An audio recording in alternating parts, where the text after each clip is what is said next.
रोहित शेट्टी ने फिल्म शोले के बारे में एक ऐसी बेहद दिलचस्प बात बताई है जिस पर शायद हम में से किसी ने भी पहले गौर नहीं किया था। रोहित ने बताया कि शोले के लीड हीरो अमिताभ बच्चन नहीं थे बल्कि धर्मेंद्र थे। वो जो हीरो के दोस्त की भूमिका होती है ना, अमिताभ उस भूमिका में थे। यही वजह है कि शोले में एक भी ऐसा सीरियस सीन नहीं है जहां जय को अकेले देखा गया। हर जरूरी सीन में जय के साथ वीरू जरूर दिखा। वो जमाना ऐसा था कि हीरो को हारते हुए या मरते हुए देखकर दर्शक भड़क जाते थे, इसलिए मौत भी जय की ही दिखाई गई क्योंकि वो हीरो नहीं थे। हीरो तो वीरू थे जिन्हें अंत में विलेन गब्बर को दबोचते हुए दिखाया गया। मुझे तो सुनकर ही अजीब लगा कि शोले के हीरो अमिताभ नहीं धर्मेंद्र थे। अब आप सोच कर देखिए, जब यह फिल्म आई थी इसे नापसंद किया गया था, लेकिन कुछ ही सालों बाद न सिर्फ यह फिल्म कल्ट बनी बल्कि तब से आज तक लोगों ने जय को ही इसका हीरो माना है।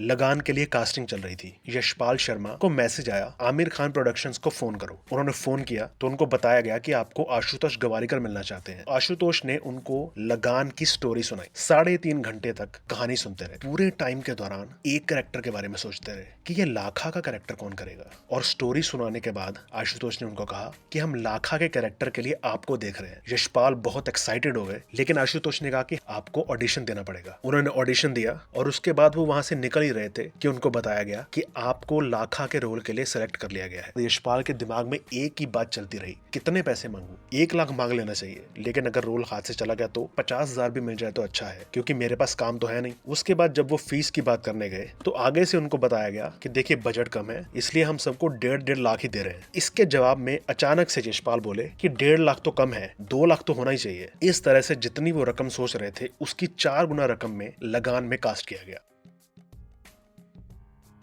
इस चेहरे को आपने 70s की फिल्मों में नेगेटिव रोल में देखा होगा, जैसे डॉन में इन्होंने शकाल नाम के गुंडे का किरदार निभाया। अब सुनिए ये व्यक्ति कितने खास थे। इनका नाम था एमबी शेट्टी। एक्टिंग इनका मेन काम नहीं था, वास्तव में ये एक एक्शन कोरियोग्राफर थे। 60s में स्टंट डायरेक्शन शुरू करके 70s में इन्होंने डॉन और दीवार जैसी ढेर सारी फिल्मों के फाइट सीन और स्टंट्स बनाए थे। लेकिन इनके करियर में सबसे बड़ी बात यह रही कि इन्होंने शोले जैसी विशाल फिल्म में काम करने से मना कर दिया। शोले से पहले ये रमेश सिप्पी के साथ काम कर चुके थे और इन दोनों का अच्छा रिश्ता था, लेकिन शोले में काम ना करने का कारण था कि सिप्पी ने ट्रेन वाला फाइट सीन बनाने के लिए एक विदेशी टीम को बुला लिया था। शेट्टी ने पूछा, विदेशियों को बुलाने की क्या जरूरत है, मैं खुद फाइट सीन बना लूंगा। शेट्टी अपनी जगह सही थे, लेकिन सोचने की बात यह है कि लगभग आधी शोले तो विदेशी फिल्मों से ही कॉपी की गई थी, तो स्टंट के लिए भी विदेशियों को बुलाने में क्या बुरा था। लेकिन शेट्टी के सिद्धांत या शायद उनका गुरूर शोले में हिस्सा लेने से बड़ा था, इसलिए उन्होंने शोले में काम नहीं किया। और अंत में एक और खास बात बता दूं कि रोहित शेट्टी एमबी शेट्टी के बेटे हैं।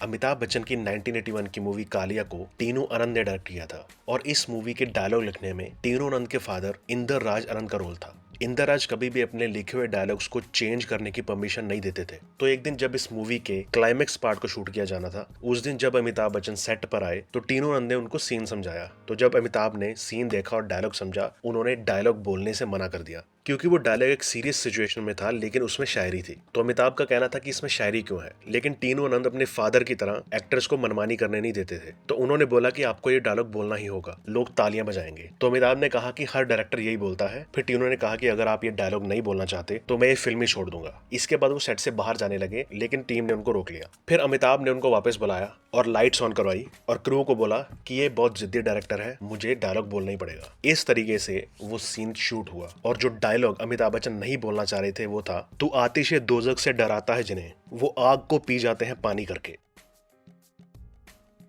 जब मुगले आजम की शूटिंग हो रही थी तो शाहरुख खान के पिता मीर ताज मोहम्मद उस मूवी में एक्टिंग करने के लिए गए थे और उन्होंने एक दिन के लिए मूवी में काम भी किया था। शाहरुख के अकॉर्डिंग ताज मोहम्मद दुर्जन का रोल करने वाले थे जो अजीत ने किया था, लेकिन उनकी एक्टिंग को देखकर डायरेक्टर के आसिफ ने उनको फिल्म से निकाल दिया।